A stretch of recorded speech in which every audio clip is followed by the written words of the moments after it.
Hello and welcome to the Call of Duty Vanguard Zombies Weapons Guide. Today we're going to be going over bolt-action rifles in Call of Duty Vanguard. But instead of Call of Duty Vanguard, we're going to be going over World at War because I ran out of bad things to say about Vanguard. You all know it sucks. Alright, let's get the meme gun out of the way. First gun we have is the Springfield. It has 5 rounds when fully loaded and 50 in the reserve.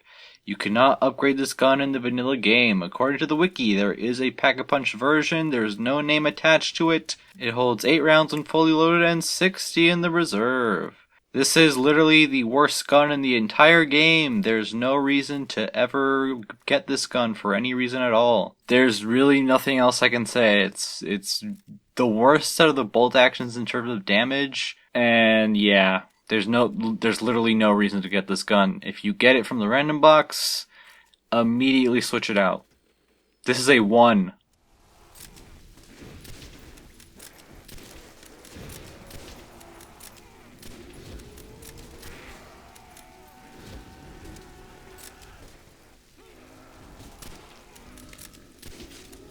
The next gun is the Arisaka. When fully loaded, it holds 5 rounds, and it has 50 in the reserve.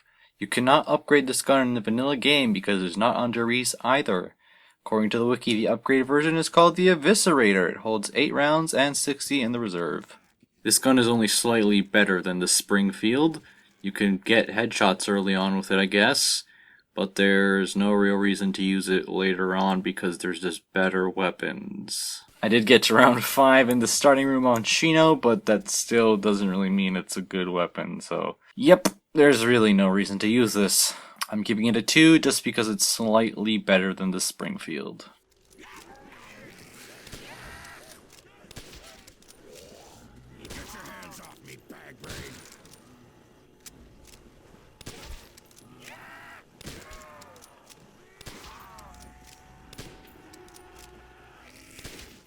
The next gun is the Kar 98K. When fully loaded, it holds, guess what, 5 rounds.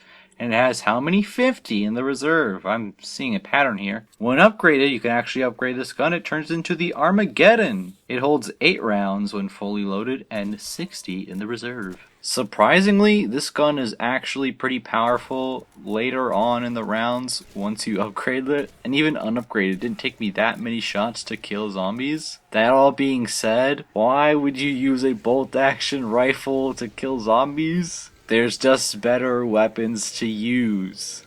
And you can't really hip fire effectively with this thing. You really gotta aim down sights, and that really just slows you down a whole bunch. I don't see any legitimate reason to use this thing. So I'm giving this a 3 because it's slightly better than the last 2 because you can actually upgrade it in the vanilla game. So it's a 3.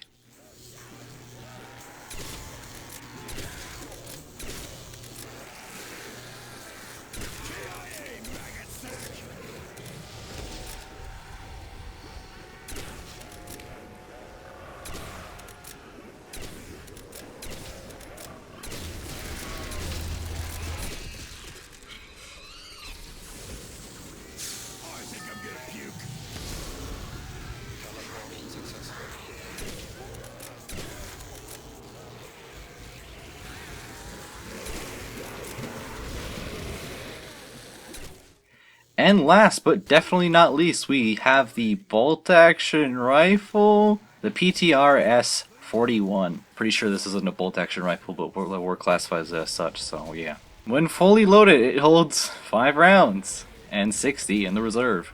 When upgraded, it turns into the Penetrator. Haha, funny. It has 8 rounds then and still 60 in the reserve. This thing is freaking powerful even when unupgraded. It's really, really easy to get collaterals like crazy on zombies.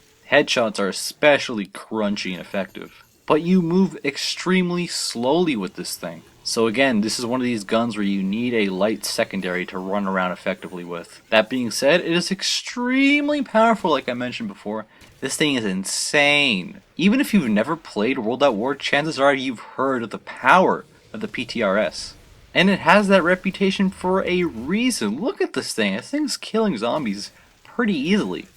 Now that being said, it's pretty hard to use effectively, because again, you move very slow with this thing, and hip firing isn't the best idea. You can do it, but it's not very effective. Now this thing isn't going to be super useful for solo, but I have heard of strategies that involve this gun in co-op. Unfortunately, I could not record any co-op, specifically 4-player, so I can't really show that off.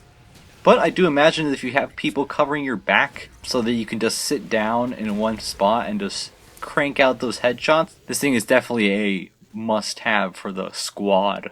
But that being said, you do move extremely slow with this thing. The reload isn't very fast. You need to aim down sights. And the rate of fire is pretty slow, all things considered. So I'm gonna give this thing a 6, maybe it's a 7. I'll leave it up in the air, but the number on screen is 6, but maybe it's a 7.